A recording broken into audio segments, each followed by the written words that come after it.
The book of Mark, chapter 2. A few days later, when Jesus again entered Capernaum, the people heard that he had come home.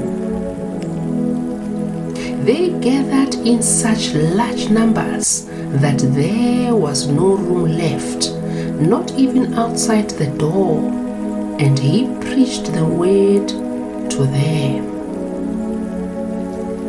Some men came, bringing to him a paralyzed man, carried by 4 of them. Since they could not get him to Jesus because of the crowd, they made an opening in the roof above Jesus by digging through it, and then lowered the mat the man was lying on.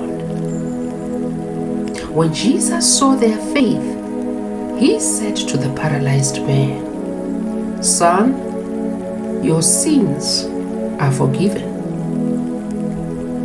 Now some teachers of the law were sitting there, thinking to themselves, "Why does this fellow talk like that?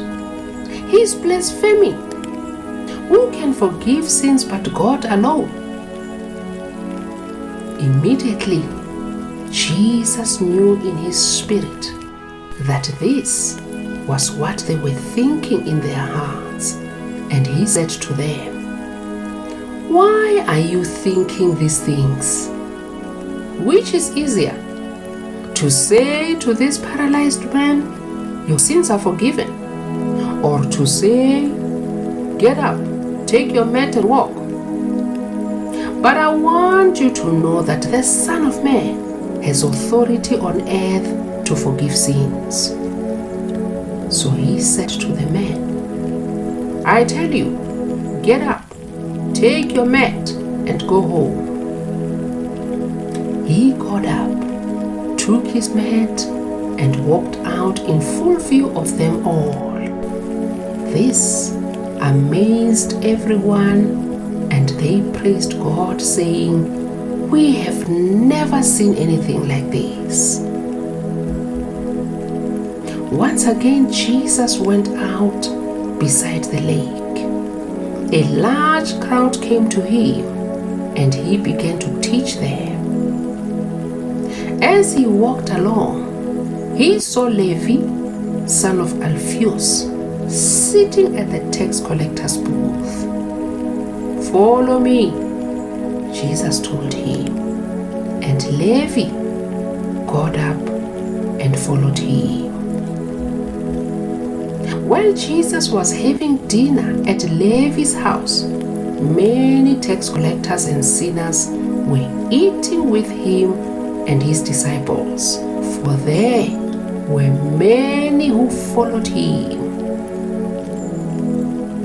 When the teachers of the law, who were Pharisees, saw him eating with the sinners and tax collectors, they asked his disciples, "Why does he eat with tax collectors and sinners?"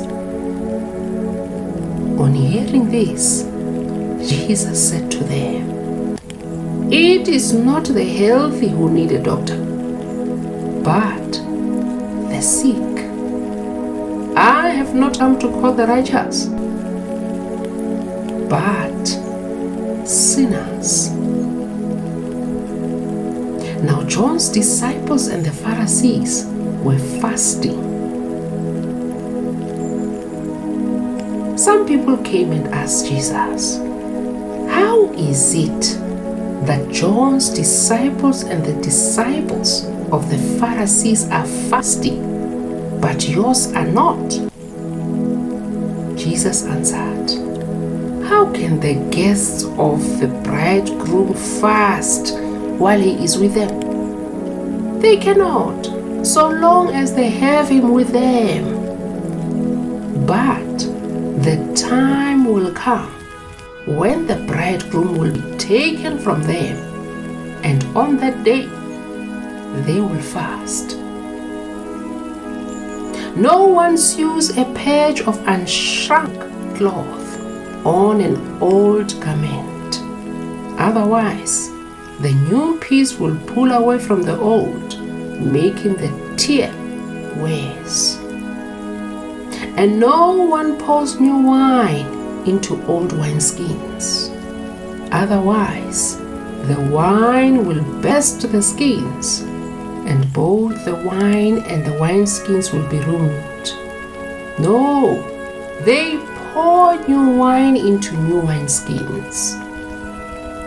One Sabbath, Jesus was going through the grain fields, and as his disciples walked along, they began to pick some heads of grain. The Pharisees said to him, "Look, why are they doing what is unlawful on the Sabbath?" He answered, "Have you never read what David did when he and his companions were hungry and in need?